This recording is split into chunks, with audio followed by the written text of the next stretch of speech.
My name is Brad Both. One of the owners of Cedar Lake Speedway. Appreciate everybody for coming out. Thank you very much for attending. Marty Gallagher here, CLS show, here with one of the top dogs at CLS, Brad Both. I've had a fun evening so far tonight. Got to talk to a couple different drivers that are always entertaining on and off the track. And a lot of entertainment to come here in the month of April. Obviously snow on the ground now, but the sun will be getting stronger and some melting will be happening, and we'll be getting ready for the season to start. Hockey season's done. Basketball season's done. Now we're gonna go racing. So that's perfectly fine by me. So Brad, we look at the season, obviously the legendary 100 in the fall, but you always want to open the season with your opening legendary. And this year, interesting format. You got a lot of divisions coming your way. And I know qualifying, I think, is going to be involved with some of it as well. We're qualifying both on Friday and Saturday. Excuse me. We're qualifying both those days with 10 classes, and we're racing basically a full show on each of those days. It's kind of mimicking what we do in the fall, whereas our legendary opener right now is scheduled for April 20th, which is a practice, and I think we have 21st and the 22nd. So that's really our race days that we have. It's going to mimic what we do in the fall, which is in mid-September.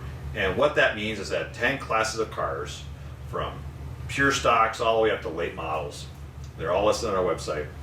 They're going to come and they're going to race, and they're going to they're basically qualifying to get into the feature. And once you do that, basically that's what sets up the entire racing format for the entire night. You can still get into into the show running a B main or whatever else if we have enough cars, whatever else. But that's how we run in the program this year, and that's, like I said, that's in mid-April at this time. We're supposedly going to start in April 8th, but I think it's safe to say we probably won't make that. The 15th is still kind of questionable too, but you never know. I mean, if we get warm weather and a miracle, the pits all dry out and the racetrack dries out, I think we could probably pull it off. So right now we're kind of shooting for mid to late April. Yeah, that's perfect. That'd be the CLS dashes to start out the season. That's correct. And those are always obviously great racing and great divisions for your CLS dash series. That's right. Yep. Looking, you said obviously, so we getting forward to the opener of the season. Some changes that fans will see when they first make their way to Cedar Lake Speedway this year. I think there's some changes that'll be happening around the track. Yeah, so we kind of, if we're talking from just the aesthetics, whatever else, we've been, kind of waiting on building our pit booths or whatever else. So that's going to be the biggest thing. Yeah. Of course, our drivers have been waiting on this whole idea, this concept for almost a year. We were unfortunately we didn't get the plans that we wanted to have done in the pit area. However, it kind of segued over into a different area where we were able to actually build more grandstands and more suites for the drivers on the pit side. So it actually turned out to be a win-win for us. So it was great. So we're hoping that we're going to have. I mean, my timeline in my mind is that we should the deadline is to actually hit by about middle of May to have that job complete. So we're going to have about grandstands for about, I would say, close to 800 to 1,000 people in the grandstands on just literally the pit side. And then behind that will be an elevated suite section of about 20 new suites that the drivers that have already had suites in the pit area, we're going to get the same things that they had before. There's only 16 before, so that means that opened up 4 more suites. And so we're going to sell those as well to the drivers and some sponsors that we have coming back in 2023. So that's what we're going to have in 2023. Perfect. And then as you look at some other shows, obviously you have Cedar Lake Arena, and I know there's an event coming up there here within the next 2 weeks. Yep. We have a tractor pull. It's inside the arena.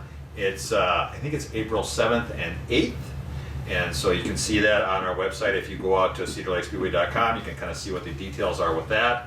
But yeah, that's inside the arena. So if we aren't racing outside on the 8th, we can definitely have a little fun on the inside of the racetrack at the arena.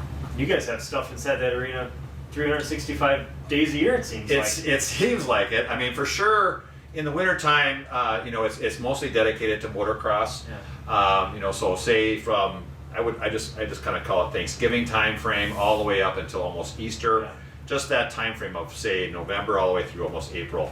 It's always motocross all the time. It's awesome. I mean, we have rentals in there every day. We've got people that are coming in from all over the country, just trying to get a race in. We have at least one scheduled race every single month, so that's really kind of cool. And it's interesting to see a lot of people just come from all over the country just for that. And then come after April, whatever else, we actually tear it down and we smooth it all out. It becomes an oval inside, and then we actually transition the track or the inside of the racetrack to a oval. So you can have quarter midget racing, you could have go-kart racing, things of that nature. And I always find it fun, like I brought my kids out there before. There's stuff on Saturday and Sunday in the summertime. So like I can go to the races Saturday. Yep. And then, but I could go at 1 o'clock, go check out the kids race inside the arena, hang out, grill some burgers, eat some food, and go up to the big stands and sit at the outside track. I think it's quite family-friendly entertainment. Yep. We're trying to get a lot of kids involved in the sport. Obviously, that's how we're generating the drivers of tomorrow, if you will. But it also just like you say, it's a big family thing. So that's really what drives us. So. And speaking of family, you can camp at your track. Obviously, when it comes to the bigger special events, you have to pay for camping, reserve camping. But you get some of those CLS dash shows or any of the other shows. I mean, I think camping is pretty much available anytime you want, and or average size events. I mean, well, we asked for a very nominal, I think, what we consider a donation, if you will, to the thing. We are regulated by the state of Wisconsin, and so we actually do have a campground that's actually designated for the racetrack. It's kind of up in our northwest corner of the racetrack, which everybody kind of knows about. But there's about 49 spots that are available. And so, for a night, if you come out to the racetrack, or even if you're not coming to the racetrack, whatever else, it's like $10 a night, so it's like pretty small. So, it's always fun. I've camped out there a few times, and it's enjoyable. Get the tree line at the racetrack and the beautiful scenery in the background. So, looking forward. Excuse me. Let me back up here. Sure. Looking at the past. So, let me tell you. Start over. Yeah. Looking back, how did you get involved with Cedar Lake Speedway? Oh gosh, great question. So that's a pretty loaded question. So Bob Kaufman and I used to work together at U.S. Bank long time ago. Back when we were, had lots more hair and were way skinnier. Well, he was probably not as skinny because he's probably about the same size. But he and I worked together, and he'd always known that I've always wanted to own a business, and so did he. And so he actually introduced me to actually buying a restaurant in Stillwater. Now, I know nothing about food. Well, I like to eat it, but I don't know anything about working that type of deal. So I absolutely said no. And then about a month or two later, the same exact phone call happened where he and I were talking about something, and he said, "Have you ever thought about owning a racetrack?" And I said, "Never thought about it, but I'm open to it." And so I said, literally came out and I asked him, I said, "Which racetrack is it?" And he said, "Cedar Lake Speedway." And without batting an eye, within a drop of a moment's notice, I said, "Absolutely, I'm in." And did our due diligence over the next 2 or 3 more months to actually understand the business and understand the financials and whatever else, and that was how it kind of started. Yeah. And then did you have a racing background before? I mean, did you go to Cedar Lake Speedway as a kid? I can't remember exactly where you grew up in the East Metro area or North Metro. I actually grew up in I grew up in Bloomington until I was about 3rd grade, and then my family moved out to Baldwin, Wisconsin. Okay. And on a odd Saturday night in the middle of summer, if the wind was just perfect, you'd be sitting there in Baldwin, which is about 20-some miles away from the racetrack, and if the wind would blow just right, you could hit the racetrack. And so I remember going there as a kid. I remember seeing and listening to it when I was at home, and then seeing that and whatever else. And so that was what solidified the whole idea for me. My dad, his brothers were involved with racing as a youth or whatever else, and they, kind of just helped, I guess, generate that type of excitement for that industry. So, yeah. Looking at events for 2023, or just in general events at Cedar Lake Speedway, what is one that is like, I love this event? And maybe it's a loaded question too, because there's a lot of great events, but there's events that bring out different crowds for different things. Yeah, that's a great, boy, that is a loaded question. Because, I've got about I probably got about a half a dozen big time races, which I kind of dig. Obviously, we started talking about the legendary opener. We already talked about that, and then of course, come in the middle of May is our biggest one-day event. It's our school bus race, and that is just the craziest thing in the world. You can go on YouTube, you can go on all these other social media platforms, and you can see tons of races out there of like past history and whatever else. That is the coolest race as far as getting the community involved, getting kids involved, families involved.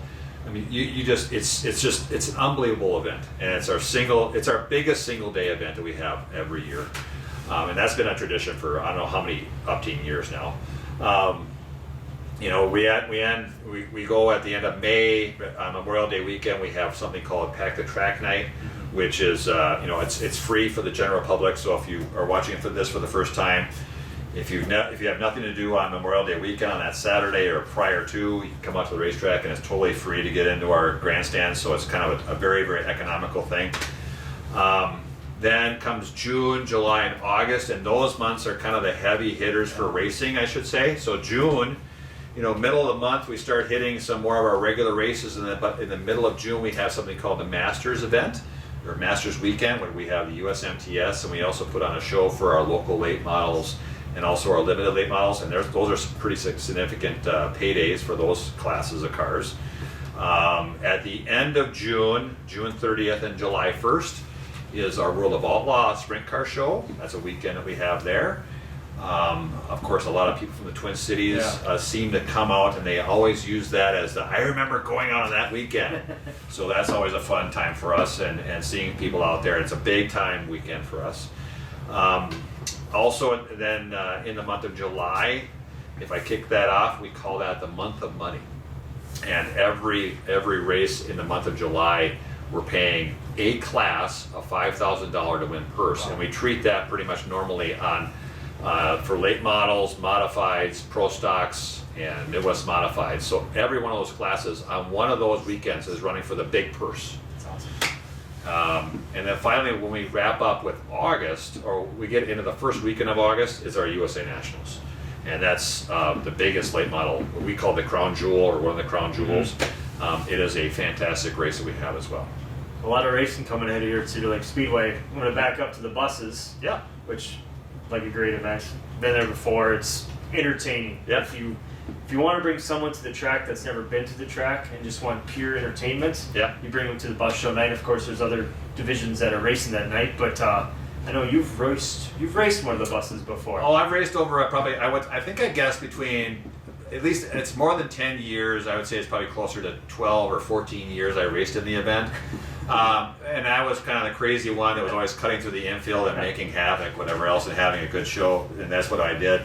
I haven't done it for a few years now. I'm not sure if I'll do it this year, but literally, it's a fantastic event. It's to quote an old business partner of mine, Steve Kaufman. He used to say that, and this was a great way of putting it. Because everybody says, well, why don't you do another school bus event? You should do one in the spring and one in the fall. And he had a great quote. He said, well, Christmas comes once a year, and I firmly agree with that 100%. You can't miss this event. So that's scheduled on May 13th, and if we happen to rain out on that 13th, just FYI, we are planning on scheduling it again. It's called a rain date, and that's going to be held on May 20th, the following weekend. So, and me being a part of it before, seeing it in the past, to me it reminds me of a Friday night football game. Oh yeah. All these schools, 8 to 10 schools, and they have their bus, and they're cheering it on. You have like your sections of fans. It's like this team is cheering on this team or cheering that team. It's like you walk in and you can even see the colors in the stands of the different communities that stand out. It's fun. Yeah, it's. I mean, the whole community of these schools is primarily geared towards schools and the shop classes as well as the art classes of these schools, and they do a great job. They strip down the buses. I mean, we literally buy the buses for the schools and we deliver them to them. But then after that, they can basically do whatever they want to the school bus, whatever else, by taking out the seats. They take out all the glass. They decorate them. They paint them. Their school colors, whatever have you. Sometimes they'll actually take LED lights and they'll decorate them that way. So it's really kind of funky and cool. They'll put these huge monster, smokestacks, whatever, exhaust stacks, and it's kind of funky, and they make them kind of look mean or whatever else. And so we have a couple different races. We have, you have your kind of your competition at the first part of the night, and then midway through the night, we'll actually do a fastest bus race, which is, basically see who is the fastest bus. Obviously, that's what the point is. But at the end of the night, it's basically let's rub shoulders with the town next to us or whatever else and have some fun and see what we can have for some havoc.